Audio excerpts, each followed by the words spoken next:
حضرت عمر رضی اللہ تعالی عنہ جا رہے تھے نا، رات کو پہرے پہ کھڑے تھے، تو ایک گھر سے ایک خاتون اپنی بیٹی کو کہہ رہی تھی دودھ میں پانی ڈال لو، تو بیٹی بولی امیر المومنین نے منع کیا ہے، تو کہا امیر المومنین کب دیکھ رہے ہیں؟ تو بیٹی بولی امیر المومنین نہیں دیکھ رہے، ان کا رب تو دیکھ رہا ہے۔ حضرت عمر دروازے پہ نشان لگایا تو آ گئے، دن کے اجالے میں پھر اس گھر کے دروازے پہ گئے اور صاحب خانہ سے کہا کہ اپنی بیٹی کا رشتہ میرے بیٹے کے لیے دے دو۔ امیر المومنین سوالی بن کے کھڑا ہے اس گھر میں، کہا اس بیٹی کا رشتہ مجھے دے دو۔ ان کو اور کیا چاہیے تھا؟ امیر المومنین کے بیٹے کے لیے رشتہ قبول کر لیا گیا۔ پھر اللہ تعالیٰ جل شانہ ان کو ایک بیٹی دی، اس بیٹی سے اللہ نے ایک بیٹا انہیں دیا، اس بیٹے کا نام حضرت عمر بن عبدالعزیز ہے۔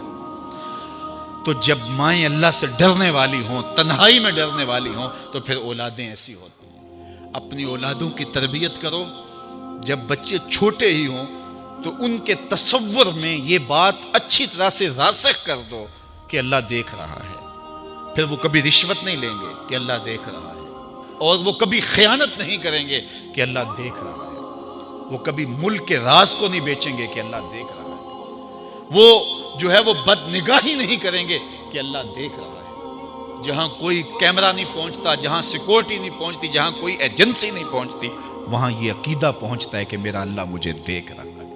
تو یقین کی یہ دولت زندگی کا نور ہے، زندگی کا جمال ہے، اور ماہ سیام میں اللہ تعالیٰ اس عقیدے کو روحوں میں اتار دیتا ہے اور باطن میں جذب کر دیتا ہے۔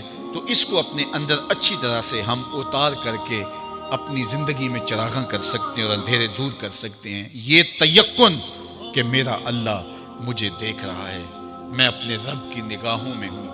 ارا زبیباً نملۃ سودا، کالی رات کے اندھیرے میں کالے پہاڑوں کی کوکھ میں گہرا غار ہے، اس غار میں چیونٹیوں کا سوراخ ہے، اس میں جب چیونٹی چلتی ہے اور وہ بھی سیاہ رنگ کی ہے، رات کی بھی سیاہی ہے، پتھر بھی کالا ہے اور چیونٹی بھی کالے رنگ کی، سینہ سنگ پر اس چیونٹی کے چلنے کی وجہ سے ایک وہمی اور گمانی لکیر بنتی ہے جس کو خوردبین سے دیکھنا بھی ممکن نہیں۔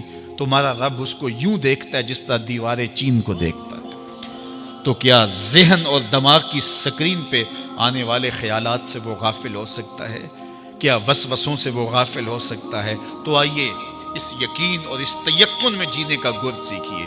دیکھیے زندگی کتنی نور علی نور ہو جائے گی کہ میرا اللہ مجھے دیکھ رہا ہے، میرا اللہ مجھے ملاحظہ کر رہا ہے، میں اس کی نظروں سے، اس کی نگاہوں سے پوشیدہ نہیں۔ تو یہ عقیدہ ماہ سیام میں ہمیں نصیب ہوتا ہے۔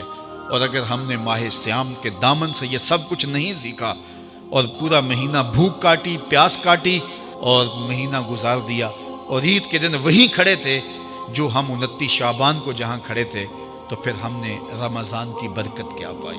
میرے حضور نے منبر کی تینوں سیڑھیوں پہ قدم رکھتے ہوئے آمین آمین پکارا تھا، تو صحابہ نے پوچھا حضور یہ عجیب ماجرا ہم نے دیکھا ہے، کوئی دعا مانگنے والا نہیں تھا اور آپ نے آمین کہا، پھر دوسری سیڑھی پہ رکھا قدم، پھر آمین کہا، پھر تیسری سیڑھی پہ قدم رکھا تو آمین کہا۔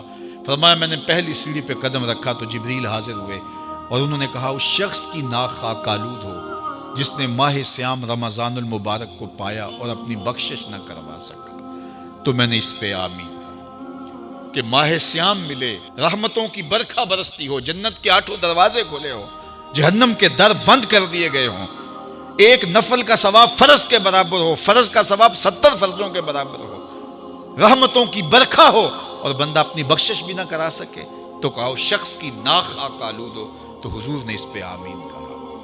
تو اتنے پیارے موسم کو جو ضائع کر دے، ایسی حسین رت کو جو ضائع کر دے، اس کے لیے وعید بھی کتنی سخت ہے۔ کہا دوسری سیڑھی پہ قدم رکھا تو جبریل آئے اور کہا اس شخص کی ناک خاک آلود ہو جو والدین کو بڑھاپے میں پائے اور خدمت کر کے جنتی نہ ہو سکے۔ منبر کی تیسری سیڑھی پہ قدم رکھا تو جبریل آئے، انہوں نے کہا اس شخص کی ناک خاک آلود ہو جس کے سامنے آپ کا ذکر کیا جائے اور وہ آپ پہ درود نہ پڑے۔ اللہ اکبر۔ رسول رحمت کا نام آئے تو درود و سلام پیش کرو، ان کا ذکر آئے تو تمہاری روحیں بھی درود پڑھیں، تمہاری زبانیں بھی درود پڑھیں۔ اللہم صلی علی سیدنا و مولانا محمد معدن الجود والکرم۔ ان کا ذکر روحوں کی غذا ہے، ان کا ذکر دل کا قرار ہے، تو ان کے تذکرے کی خوشبو سے اپنے ماحول کو معطر رکھو۔